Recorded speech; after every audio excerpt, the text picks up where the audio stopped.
Hello and welcome to the Art of Selecting Assessments webinar. My name is Gabe and I'll be your host. This webinar will be recorded and information to access the recording will be sent to you in a few days. All participants will be muted during this session. Now we did set aside time at the end for Q&A, so if you have any questions, open up the Q&A panel on your Zoom control and write them down at any point during the presentation. This webinar is good for 1 SHRM credit. I'll email everyone who completes this webinar or certificate within a few days. And just so you are aware, we're in the process of getting our HRCI provider certification, so future webinars will offer both types of credit. Our speaker today is Melissa Dobbins, the founder and CEO of Career.Place.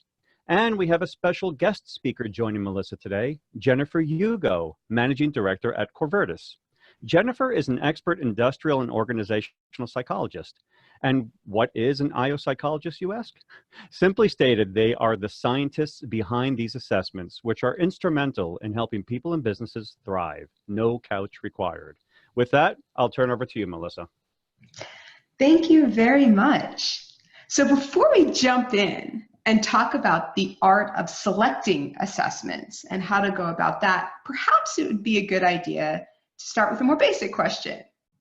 What exactly are assessments? Assessments are basically tests or other forms of measurement to evaluate the nature or quality or ability of someone. So what their hard skill levels are, or abilities or knowledge or traits or personalities. So it's that way that we can objectively measure something about someone.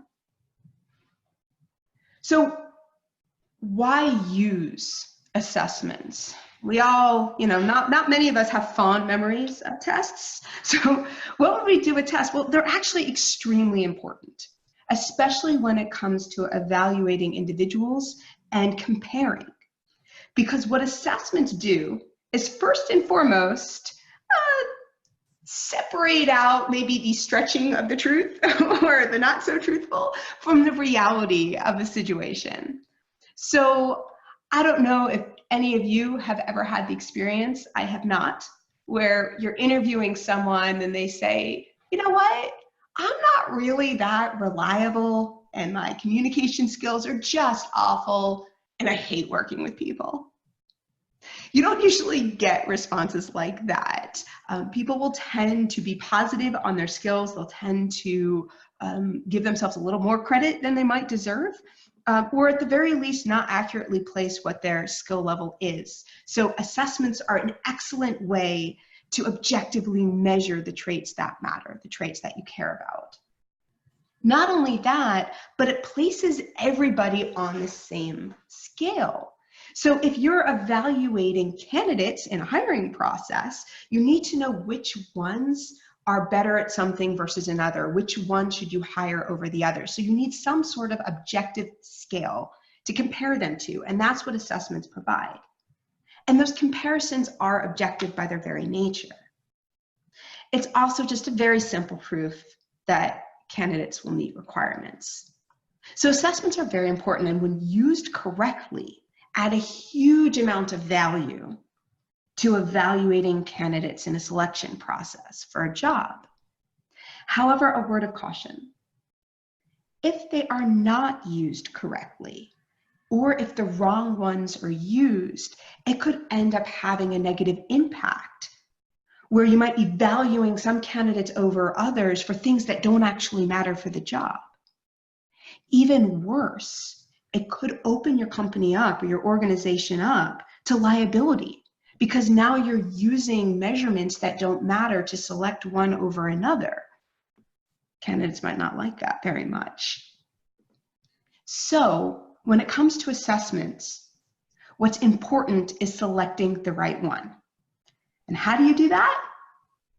Well, the short answer is very carefully. But as that's not very actionable, we're going to go with the slightly longer answer and bring you through a multi-step process. It's actually the exact same process that we used when we did our evaluation of assessment partners on who we were going to integrate into Career.Place to provide soft skill assessments. So we went from 160 providers down to our one, who you might have guessed is Corvirtus, our guest speakers here. And we're going to go through what that process was and how we applied it to make sure the assessments worked. And there are 3 key steps. First, when evaluating any assessments for the organization, you must make sure the assessments are effective. In other words, are they actually doing what they say they're going to do? Are they measuring what they say they're going to measure? Are they measuring it accurately and in a way that's going to be valuable when evaluating candidates? The second thing is to make sure those assessments are not just effective, but they're effective for you and your organization. It's fantastic if you find great assessments that have awesome measurements, but if what's being measured doesn't actually matter for the job or for the organization, it's still not of value. So are these the right assessments for you? And then finally, well, not all assessments measure the same things and are created equal, neither are all providers. So it's not just if the assessment is going to work for you, for your organization, for your job, but is the provider also going to be the right partner? So let's dive into a little more detail in each of these steps. Starting with the assessment themselves, is it an effective assessment? Is it good? You might be surprised to know that not all assessments are created equal. A little tip, if you're looking at an assessment that might have some sort of zodiac sign or because of the year you were born, probably not something you want to use in a hiring process. If the output is which Marvel or Star Wars character, also not a great use for employment, or any of those other fun ones like what gender your brain is, all the ones that are designed for entertainment. They're pretty common in magazines or online, and they give you the more entertaining view of the self. Well, those are the obvious ones. There are a lot of others that are out there that might be misleading in how they're marketed or in how they can be applied. So when you're doing an evaluation for an assessment that you want to bring in for a pre-employment process, you should ask a few questions, get into a little more detail beyond the marketing material. Starting with understanding what the assessment actually measures. And is it measuring what it's claiming to measure? So very simple, what is it, the assessment you're looking at, what is it that it's measuring? What hard skill or soft skill or behavioral trait does it claim to be measuring? In addition to that, what is the scale? And this is pretty important because you can have something where, let's give an example, it gives you a 1 to 10 scale. 10 is amazing, 1 is horrible, doesn't have it at all, and that's what it's measuring. But for some reason, 90% of the population scores a 5. That's not very useful because you're not creating a distribution. So it's hard to evaluate one candidate against another if everyone's scoring a 5. So you want to understand the scale and how it's distributed within the scale. And then finally, how is it validated? So if they're claiming they measure something, how are they proving that they are in fact doing what they claim to do? So Jennifer, do you have any tips for us, any details of what we can do in order to make sure we're getting the answers that we need to evaluate the assessments? I do, Melissa, and thank you for such a strong overview that was both parsimonious and incredibly useful for the first part of about assessments. So when I think about what we're talking about, is the assessment effective? I want to go back to the big picture. I think that could be helpful for you, is thinking about what is the goal of the assessment. It's to tell you, when you have limited information about a person, if they're going to perform and be successful on the job. So therefore, the best way to figure out if an assessment is going to work is to find one that has a lot of street cred and experience and proven evidence that it predicts performance for you in positions that are similar to your positions. So that's the validity evidence. And when we're looking at the scale of measurement and the variability, some of the goals of the assessment are to be efficient. So if we're looking at a frontline sales role, that's an example I'll use a few different times, where we might have a lot of different candidates, a large candidate pool, high flow. So we want to be able to screen that out. And if everyone's scoring within a narrow range, or if I'm only going to lose, 5 or 10% of the candidate pool to the assessment, then that limits how efficient it is.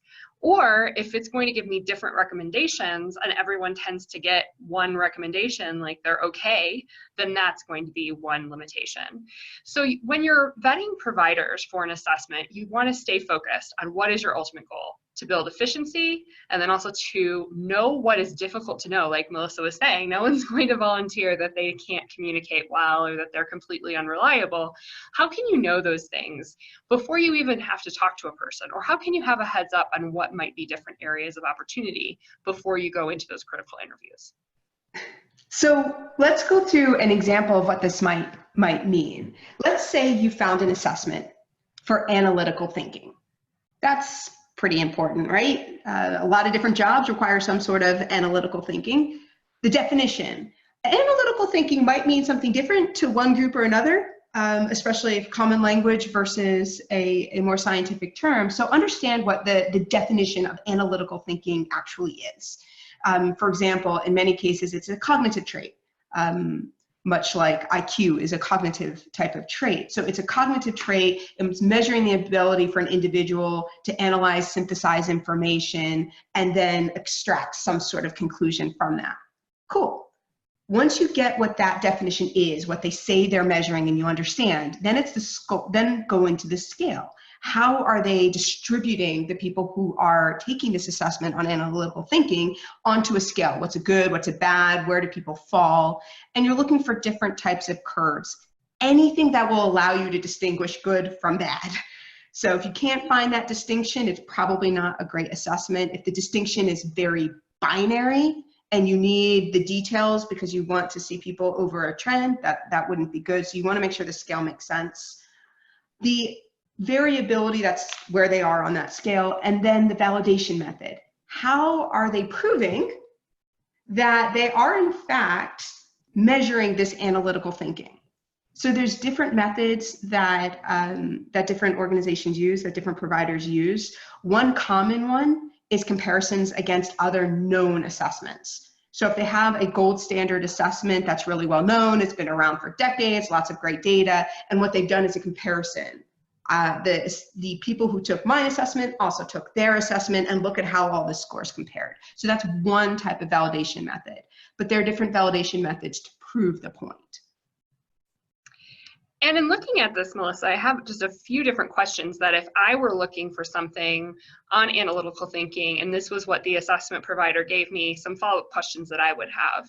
So for the definition, if to use that sales example, entry-level sales role, does this mean that they're going to be able to apply the protocols and solve different problems that customers or guests or clients may have and work through those issues? Again, in what situations has it been used and been found to be effective? However, I could also be, let's say I'm a VP of talent for an engineering firm and I'm hiring engineers.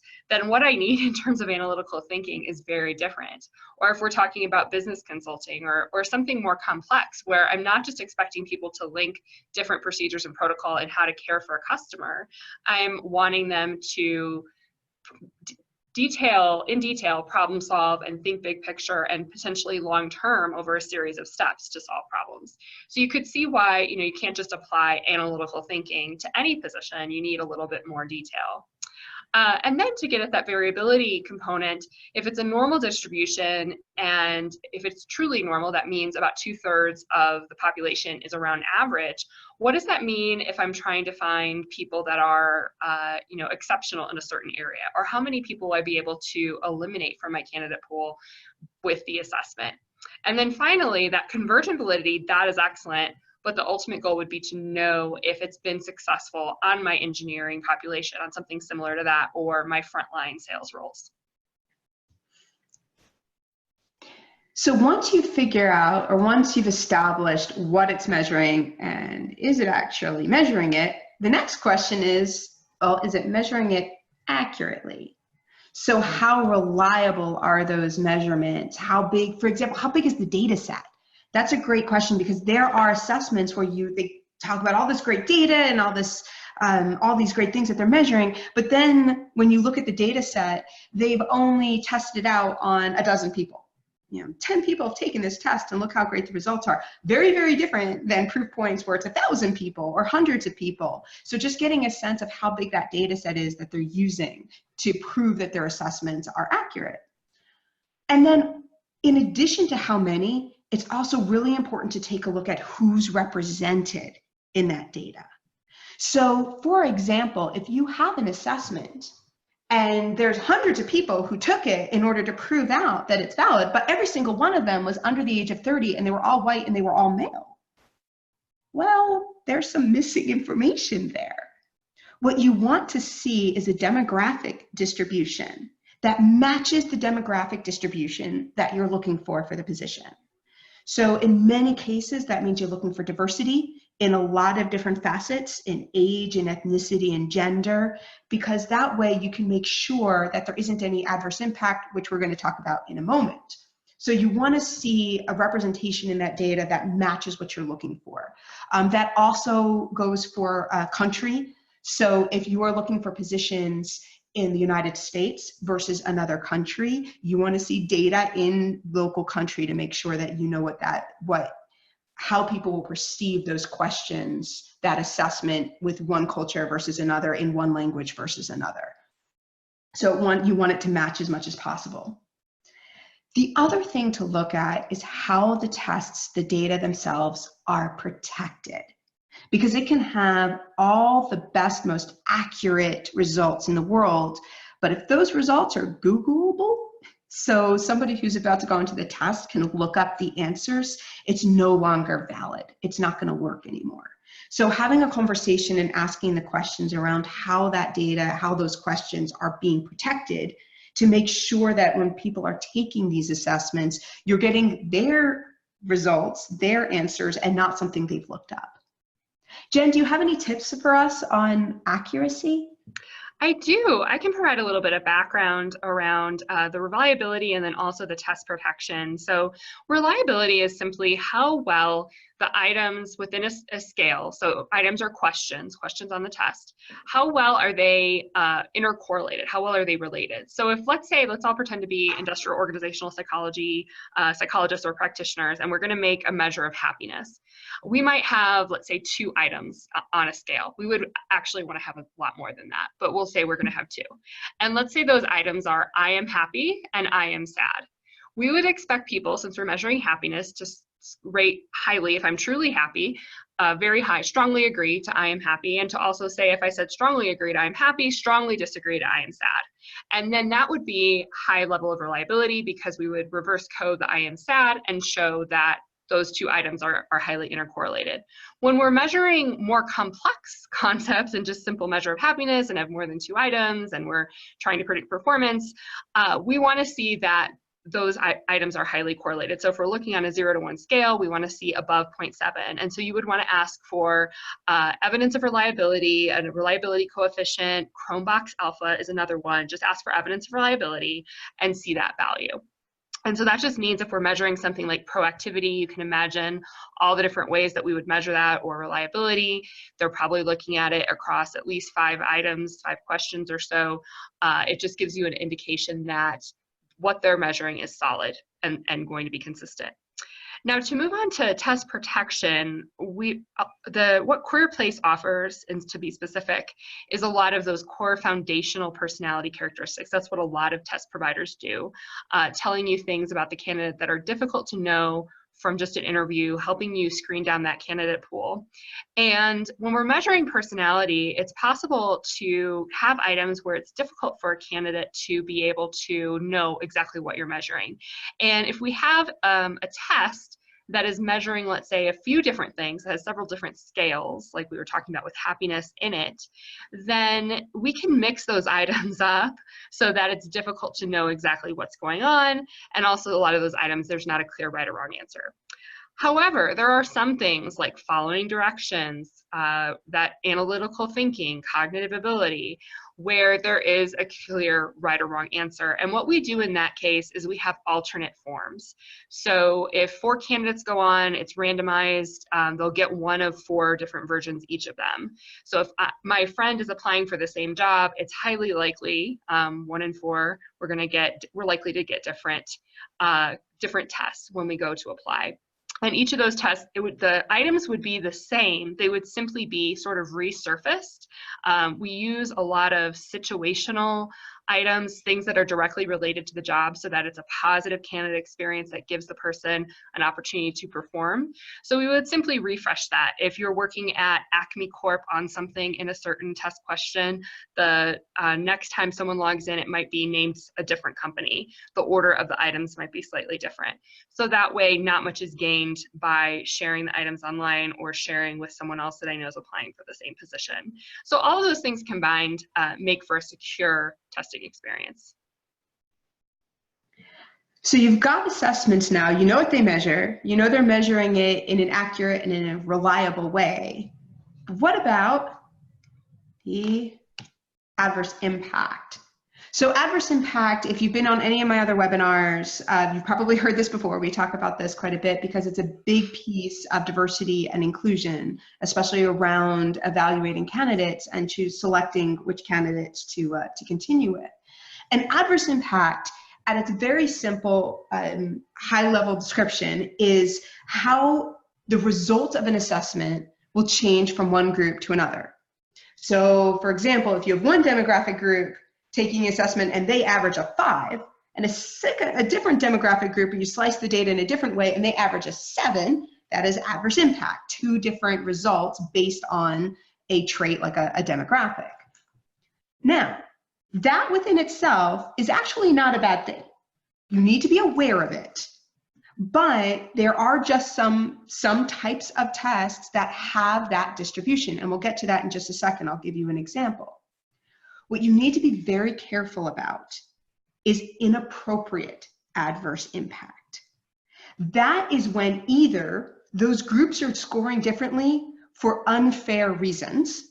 Common reasons could be because of a culture terminology that one group just gets and another one doesn't see, and therefore they're not answering the same way. Or if the results of an assessment that has adverse impact is being used inappropriately. Let me give you an example. A tape measurer. Now, most of us can agree that if it's a good tape measurer, it is not a bias tool. There is no innate bias in a tape measurer. However, when you are measuring the height of individuals, men will tend to be taller than women. So all the group of men, if you find their average, maybe around 6 foot something, all the group of women, and you take their average 5'7", 5'8", something like that. So the tape measure within itself is not gender biased. It is just the results of that assessment of measurement. However, if you use the height of an individual as one of the requirements for, let's say, an engineer, so that the taller the person, the more qualified they are to be an engineer. Now what's happening is inappropriate adverse impact, because it is allowing for men to have an advantage in general over women, because men on average are taller than women. That is what needs to be avoided with adverse impact. So either the assessment itself is unfair in creating those demographic differences, or how it's applied for a position is inappropriate. And that's where you have a problem with diversity. So Jen, is there anything to add or anything else to keep in mind with adverse impact? That was a thorough description.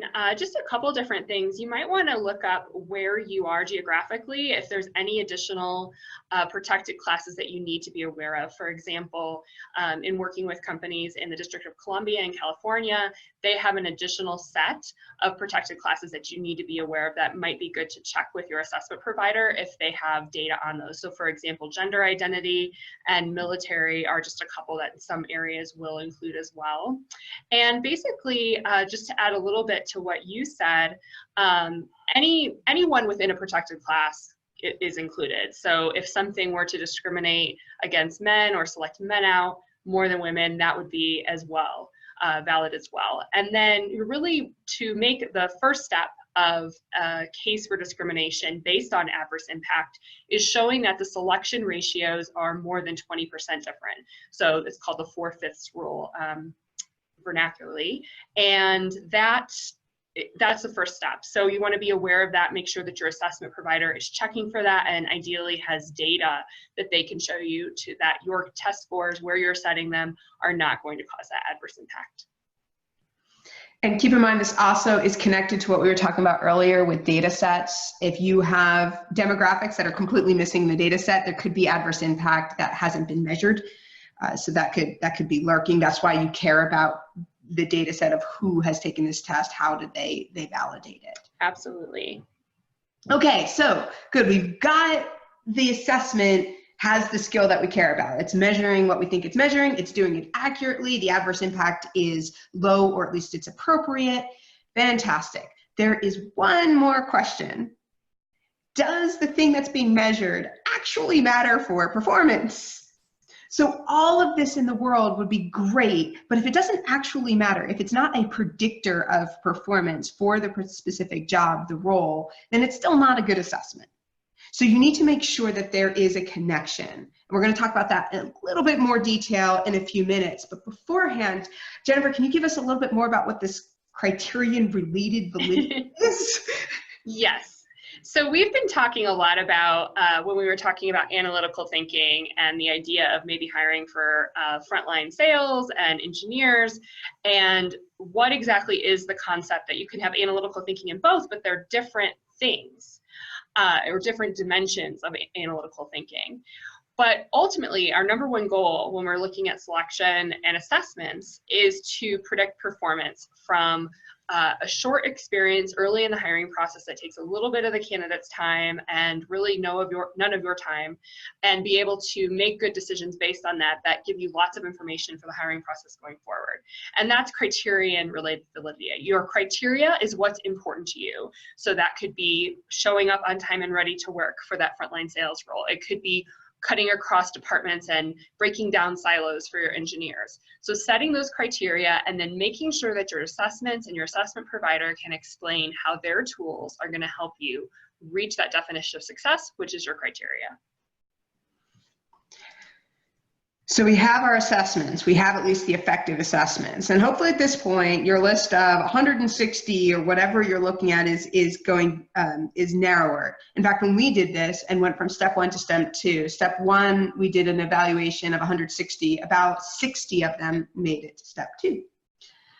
So with step 2, it's not necessarily about just the assessments themselves and are they effective, but are they effective to me? So we're taking more of a deep dive into this concept of, is it measuring something that actually matters for my position, for my organization?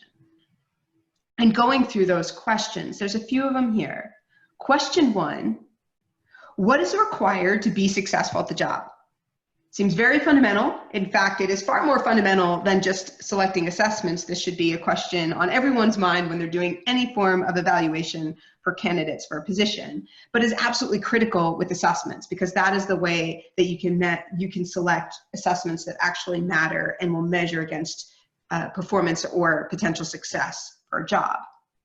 That includes the must-have versus nice-to-have. Don't measure things that are nice to have, because not only are you spending time and money on something that you can hire even if candidates don't have it, but you also could be pinching that candidate pool unnecessarily. The same concept of, especially with things like hard skills, the things that your candidates need on day one as an employee versus those that are trainable. You don't need to waste time and money on measuring things that you either intend to or can easily train on. So if you have a class where everyone's going to learn how to use Outlook, do you really need to test to make sure people already know Outlook, for example? And then there's things that are a little bit more granular, objective versus preference.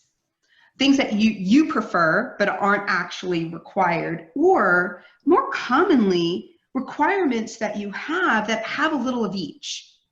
For example, writing. If you want to hire someone in marketing or who's taking care of your website, you need a good writer, good copywriter. There's the objective piece of that that's measurable, which is, do they know sentence structure and grammar and getting the point across?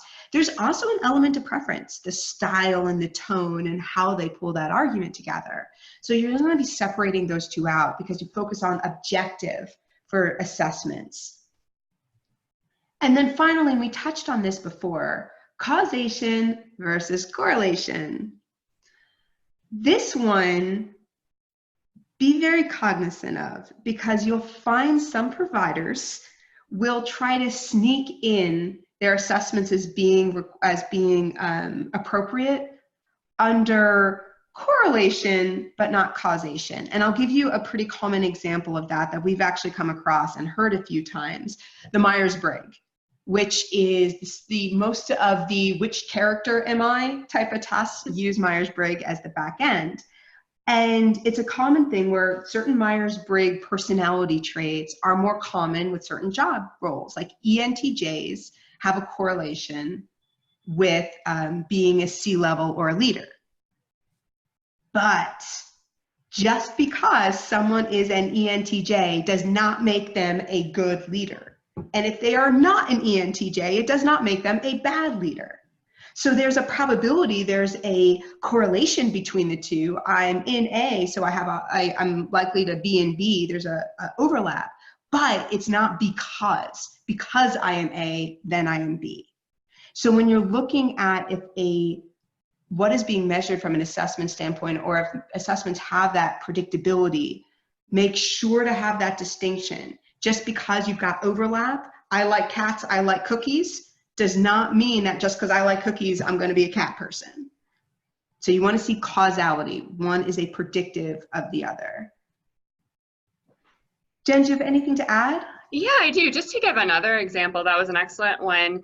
If we think about correlation and causation, that frontline sales role, we might think, okay, this person needs to be extroverted. I'm seeing a lot of my top salespeople, they just love being around people. Intuitively, it makes sense. But an assessment provider who's done research on sales may tell you that it's not extroversion that differentiates the top performers. There's a lot of your poor performers and average performers that are also extroverted.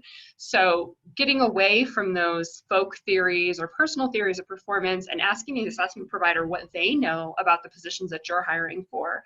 And you may find that something like resilience and being proactive and skill in planning and organization all predict performance a lot better than the one thing that you thought, similar to that Myers-Briggs example. Along with, is it predictive? Is it measuring what I need it to measure? There's also an element of when or what purpose is of the assessments. So the second question to ask is this assessment going to be effective for me, is really an internal one. How is the organization going to be using these assessments within a process?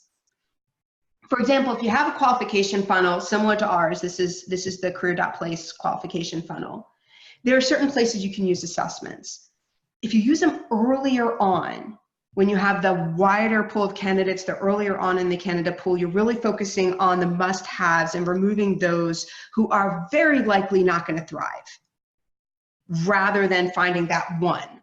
So if you're in that removing the unqualified stage, you want to look for assessments that are faster. They're not so granular. You know, they kind of have an ish feel to them. They are lowish or highish on a scale, because what you're doing is removing the ones that really don't have those basics.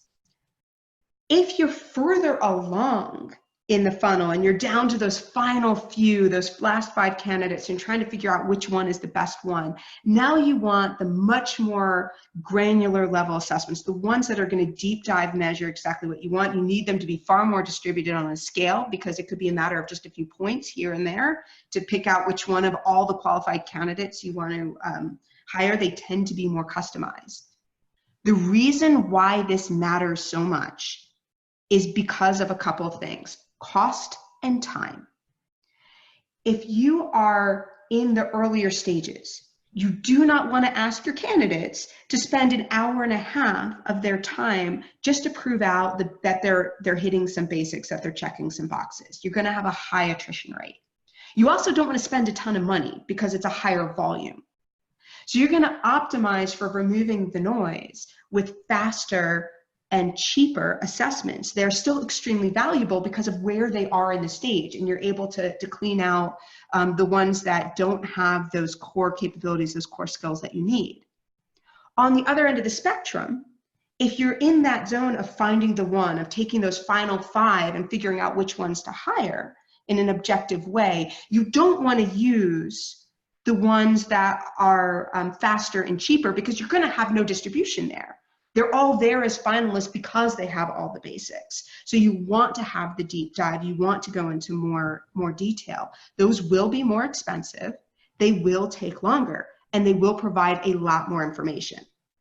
So you can see why you wouldn't want to flip-flop them and put them in the wrong place. So depending on where you want to use assessments, or what combination of assessments you want to use, you choose the ones that make sense for where you are in the process. And you optimize for that of candidate experience, cost, time, your time as well, and then find which ones make the most sense.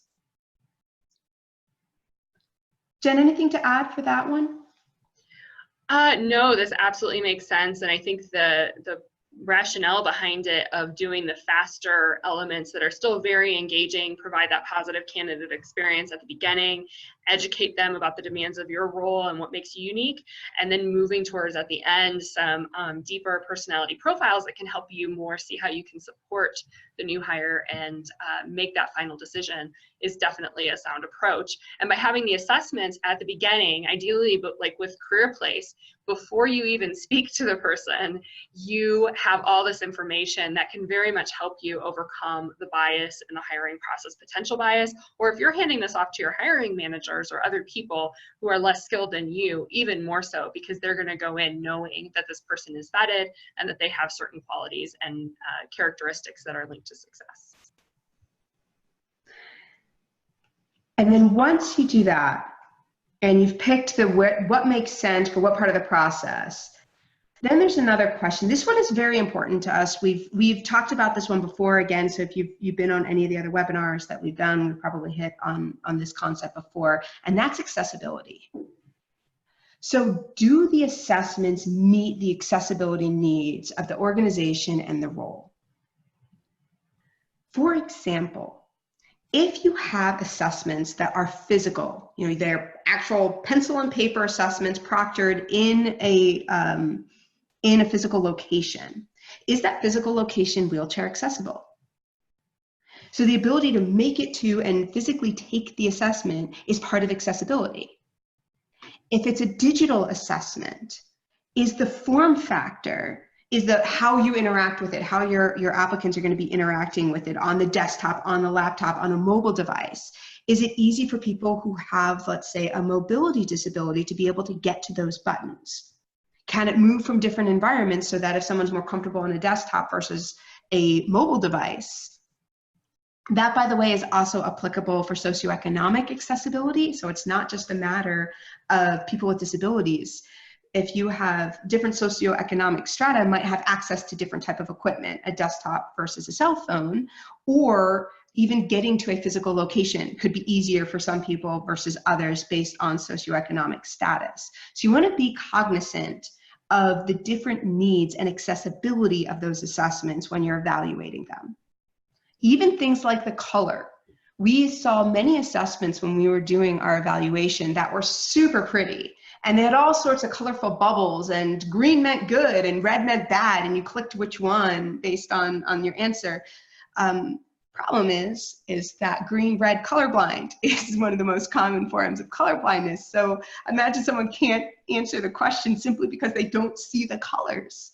So those types of awareness when looking at the assessments is it accessible from a physical standpoint for those with different forms of disabilities, for those with different access to wealth in order to take the assessments.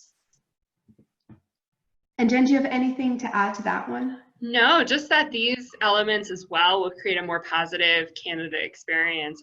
Clearly having the ability to step away from the assessment if I need to, if I'm, my child comes up to me or I have some emergency, that's just a great best practice, and making sure that it's just easy from a accessibility standpoint is so important.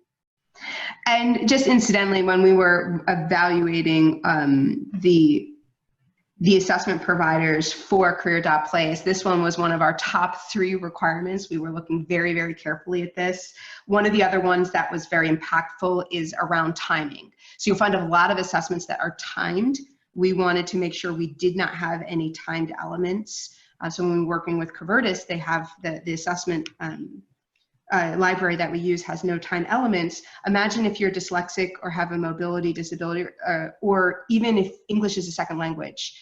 Not having those time limits and having more simplified language makes a big difference in measuring accurately what you're trying to measure versus measuring how fast someone physically moves. So all things to take into account. And then finally, does the assessment fit how your organization actually hires? So it's not just a matter of, is it measuring the right thing? Is it measuring it accurately? Is it measuring against your actual must-haves in an accessible way? But for a lot of organizations, the whole experience of applying for a job is part of the brand. It is part of how you're interacting and those first impressions with your future employees.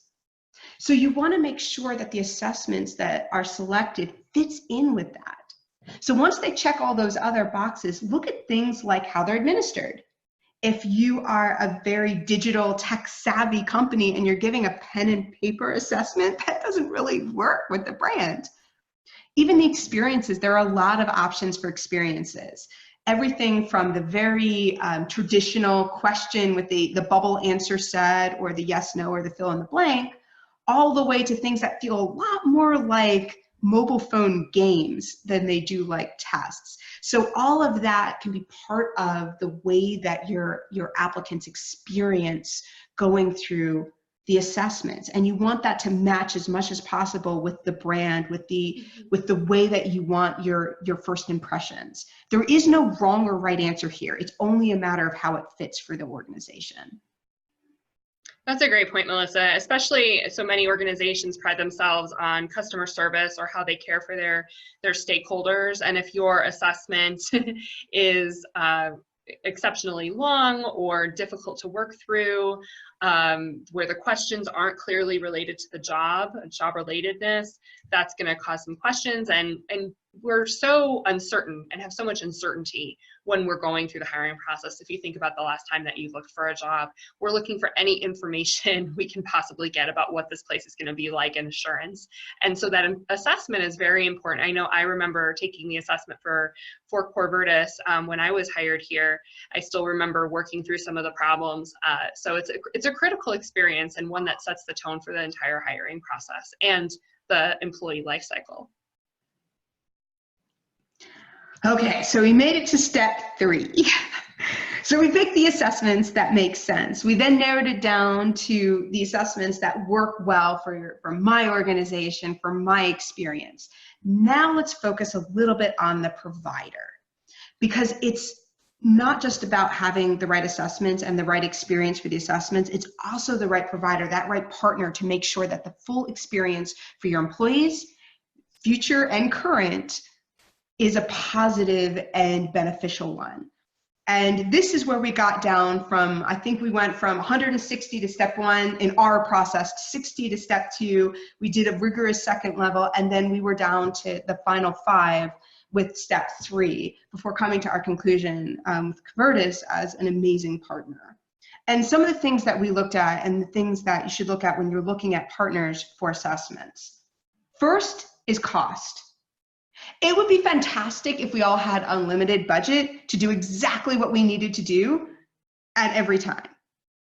I have never been in that environment in my life. So probably everyone here is in a situation where they need to manage the cost of any solution that they're looking at. So when you're evaluating providers, there's the cost of the assessments. There's the obvious one, the assessments themselves. So there are different models, common models out there, everything from a cost per candidate or per assessment to a cost per hire, a cost per year, and it's unlimited. So there's lots of different models. Whatever the models are, I highly recommend go through and calculate out what that cost is going to likely look like for you now and in 5 years. So what's your hiring look like right now, and how do you predict to grow or change over the next few years, so you see what those costs are going to look like over time. But then you get to some other costs that may be hidden up front if you're not asking the right questions. For example, if it is a technical or if it's a digital assessment, there might be technology setup costs or integration costs if you're going to be integrating it with an ATS, for example. So what that connection cost looks like. If you're looking at things that are more at the end of the funnel, so the ones that are that pick the one, you're probably going to have more customized assessments, ones that are truly tailored to that specific position. There could be consulting costs in that, in helping to figure out which tests or which questions to put together to build the tests in order to have those perfect assessments. So understand what those consulting costs are on average per job, because you might be looking at that same cost over and over and over again.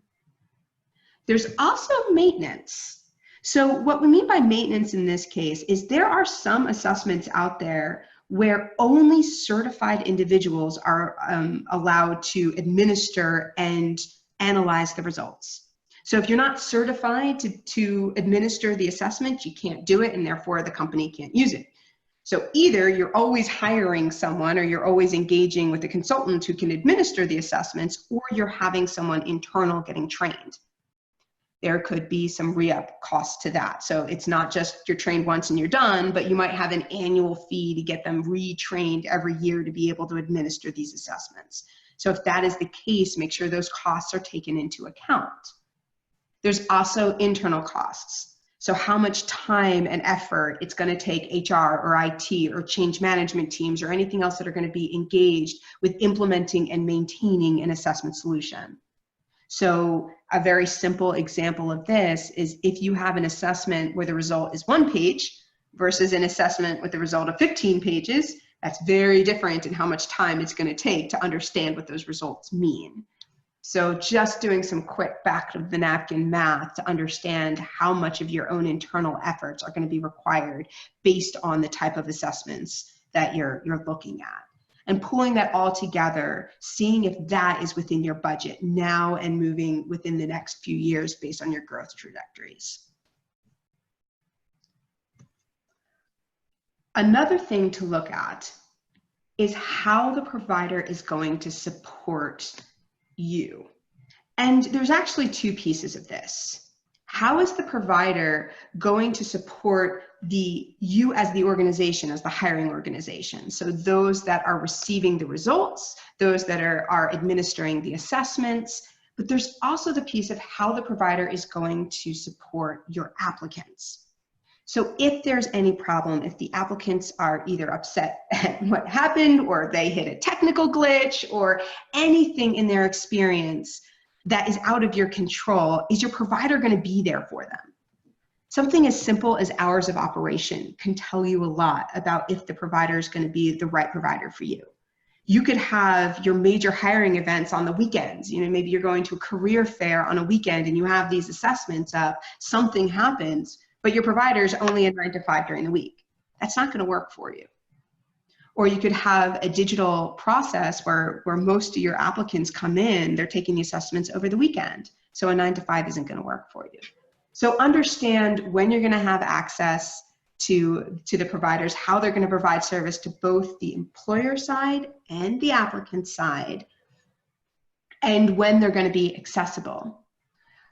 For ones that are more customized and or built for you rather than out of the box, also make sure you understand their maintenance and escalation path, because the more you're customizing, the more you're building your own or creating your own solution, the more chance there's some bugs that get in there.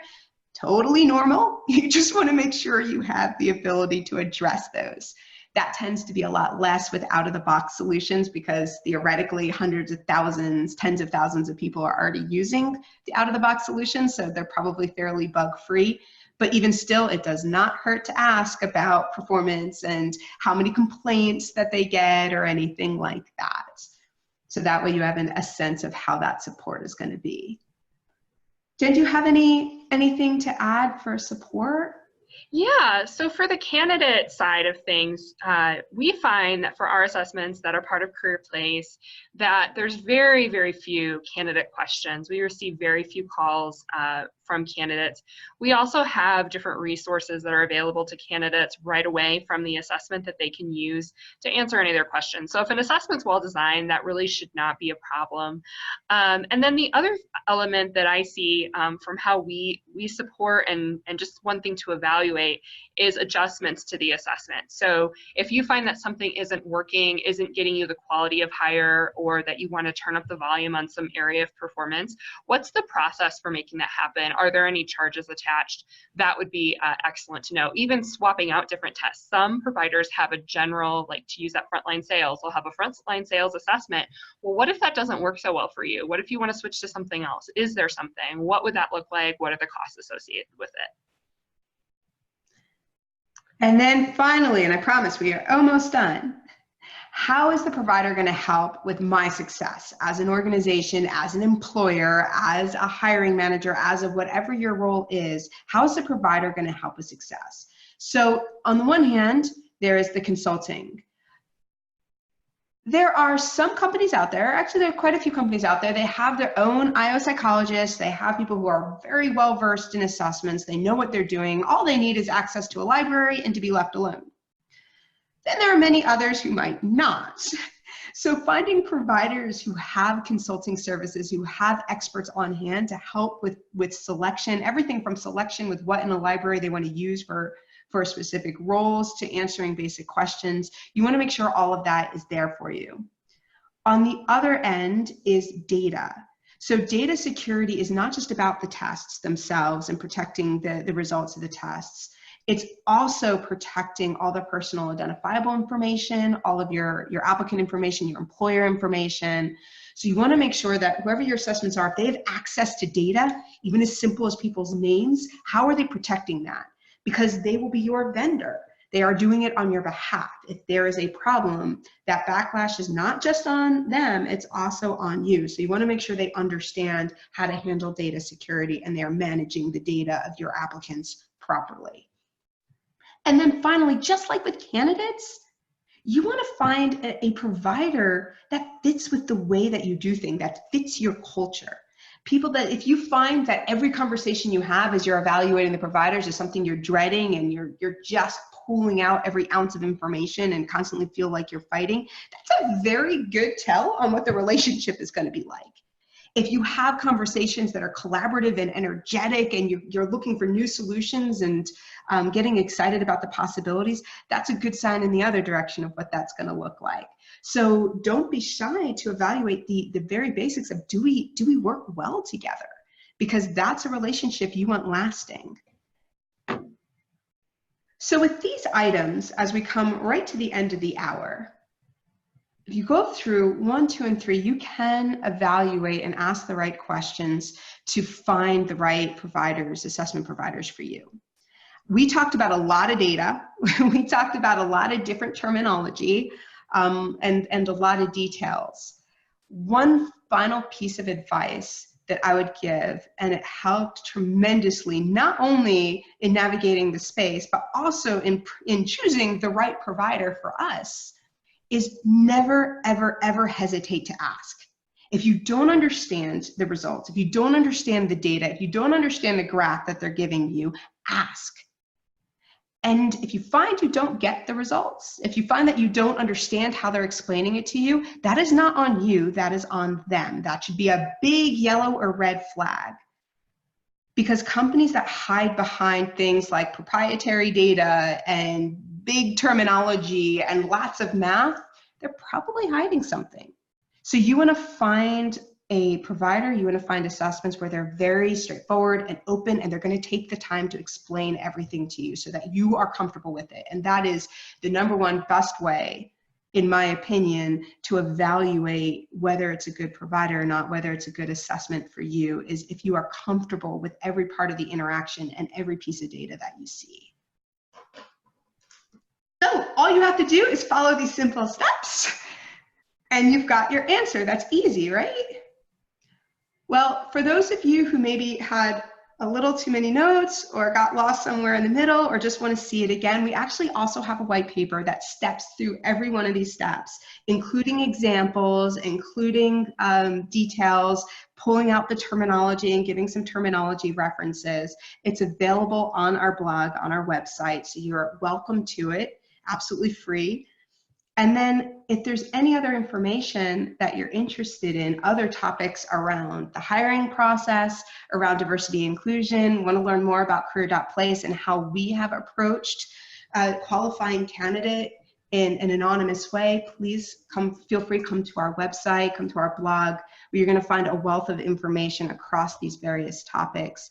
And of course, as it's probably super clear, I love talking about this.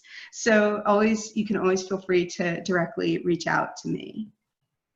And then if you'd like to learn more, not just about how assessments themselves work, but there's a whole other side we haven't even talked about. So we've been talking about pre-employment assessments. There is also a lot around talent management assessments and how you can get the most out of your workforce. And for that, I would highly encourage reaching out to Corvirtus. Thank you. Yeah, we'd love for you to visit our blog. Our passion is partnering with organizations to help you build strong cultures, strong teams, and reach your intended results and goals for each of your stakeholders. So there's tons of information about talent optimization, building your vision for talent for 2020, thinking about each of your stakeholder groups and your customers and how to improve their experience by building strong teams through hiring and development and retention, as well as a lot of leadership as well that we'd love to share with you. So please feel free to reach out if you have any questions or visit our blog. And thank you very much. I know we are past the top of the hour, but if there are any questions, we're happy to hang around for another extra few minutes and answer any questions that you might have. Yeah, I think we could probably sneak in one question over here, and then we'll wrap it up. And the question is, can you guys talk a little more, and I'm going to give you like 1 minute or less, when you say a little more here, on how to know what should specifically be measured based on the role you are hiring for? So that is a very good question, and it's definitely not one to answer in a minute or less. So there's a bunch of different techniques that you can use. We've got a lot more material on that as well. But to just focus on things like what is an actual requirement for the job, that could be anything from looking at your best performers versus your not so good performers in that role and finding those commonalities, or expanding it out and looking across roles in other organizations and finding those commonalities and measuring for that. Another exercise that can be very beneficial is taking a moment to do that day in a life of, what are those top things that this role is going to be doing over and over again, the individual in the role, or those top 3 priorities that they have to accomplish in the role. What do they need to be able to do to accomplish those? And that's a good starting point to start to flesh out those must-haves. But that's a huge conversation within itself. It is. And just to add to that, there are some resources online like ONET, O-N-E-T, that catalog different qualities, different tasks and things that are required for each position. So if you're stuck, or you have a small population, like you have a small finance department and you're trying to figure that out, that could be somewhere to go as well. Great. And great that you mentioned that. That's actually in Career.Place. If you're curious, we do have all of that ONET data built in, and that is available to anyone. You don't need to be posting jobs or using the product for that. You can actually just go in and start searching for jobs, and it will give you what those are by occupation. Great. Hey, Melissa, Jennifer, this was fantastic. Thank you guys so much for this webinar, and for everyone who attended. Thanks for attending. I will be emailing out your certificates of completion shortly, and there'll be a short survey associated with it. Please fill out the survey. We'd love to hear back from you.